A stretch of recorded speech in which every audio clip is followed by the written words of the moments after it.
They still don't get it. The game's changing in LA, and we're not just talking about new signings. There's some heavy movement going on behind the scenes, unexpected names popping up, and a division rival who just made a move that could set them back for years. There's a potential game changer on the radar for Herbert, there's a risky trade on the table that could split the fan base, and there's a headline out of Vegas that had fans in LA bars cracking up. But hold up, you haven't seen anything yet. Now let me ask you, Bolt fam, how far would you go to see this team fly in 2025? Hit that like, and let's ride. It all started with a rumor. One of those whispers you don't take seriously until you realize how real it could get. One name started buzzing behind the scenes, George Pickens, and Chargers fans had the same reaction. Is this for real? Because if it is, buckle up, LA's about to shake. Pickens is coming off a season with over 100 yards and 16, 3 yards per catch. The dude's a missile, straight up nightmare downfield. But here's the twist. Why would the Steelers even consider moving a talent like that? 2 words, DK Metcalf. Yeah, Pittsburgh went all in, threw a monster deal at Metcalf, and suddenly, Pickens is the odd man out. With his contract ticking down, the heat's rising. Take a deep breath, because this next part hits different. Justin Herbert spent last season trying to make magic happen with a patchwork receiving core. Mike Williams came back, but clearly wasn't the same. Joshua Palmer out, the plan? Hope Keenan Allen holds up, draft someone and pray, but then Pickens hit the radar. Dalton Wasserman from Pro Football Focus didn't mince words. If the Chargers want to drop a bomb on offense, Pickens is the target. The Steelers haven't made anything official. They're playing it cool, acting like they're keeping the gang together. But those who know the game know better. Right offer comes in, everything changes. And that's when the fan base starts buzzing. Just imagine it. Pickens and Ladd McConkey lining up, Herbert slinging darts. That's poetry in motion. But let's keep it real. Pickens has consistency issues. He disappears sometimes. And there's always the risk of renting a player short-term with no long-term commitment. So here's the million-dollar question. Is it worth betting big on a high-ceiling, high-variance receiver? The fan base is split. Some are yelling, it's now or never. Herbert needs real weapons. Others are cautious. We can't mortgage the future for a guy who vanishes in big moments. But one thing's for sure. If this deal goes down, the Chargers walk into 2025 with an offense nobody wants to face. And that would only be the beginning. Now hold up, because what's coming next might stir up even more drama inside our own walls. The front office is considering a bold move, and one of our starters, a fan favorite, might be on his way out. You ready for this? Some trades we celebrate, some we swallow, and some they just hurt. This one, it's tearing fans apart. According to ESPN, the Chargers are thinking about trading Zion Johnson, our starting guard, in a package for tight end Mark Andrews and a pair of draft picks. Yeah, that just happened. Let's lay it out. Zion's young, physical, explosive, first-round pick. Fans believed in him from day one. But the arrival of Mekhi Becton opened a door no one expected.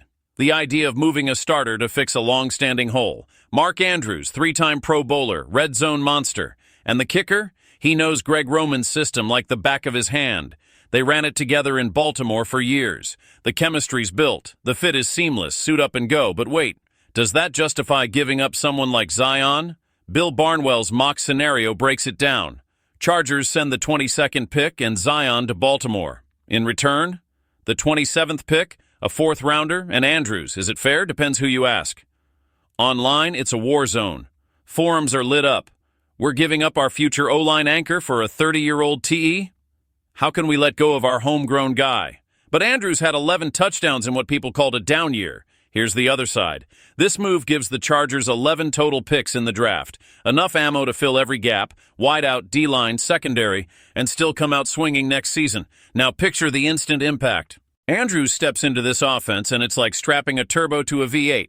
Herbert finally gets a reliable safety valve, a chain mover, a nightmare for zone coverage. But again, Doug, is it worth sacrificing O-line stability for more firepower? Some say yes. Others think it's reckless. And in the middle of it all, there's the emotional side. Zion's a locker room guy. He's part of that build-from-within mindset.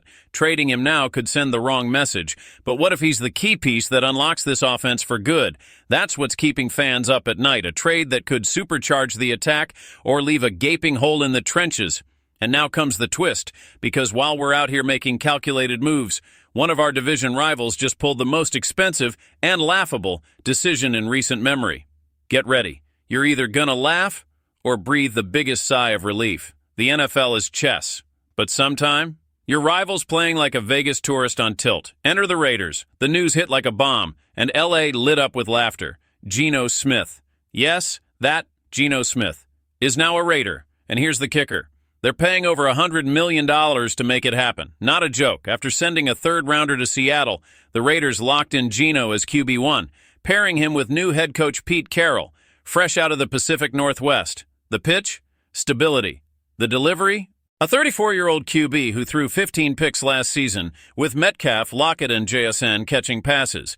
Now look at the current Raiders offense. Geno's got who? Brock Bowers and...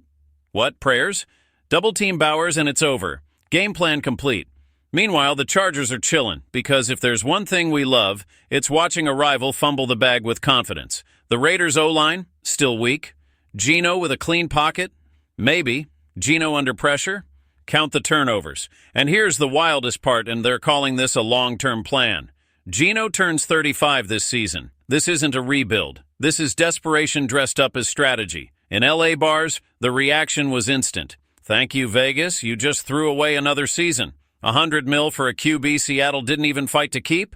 But it's not just about the cash, it's the blown opportunity. They had the 6th pick in the draft. They could have moved up, grabbed a legit young QB, started fresh, but nah. They slapped a Band-Aid on a bullet wound and paid like they were signing Mahomes. Meanwhile, the Chargers keep stacking smart.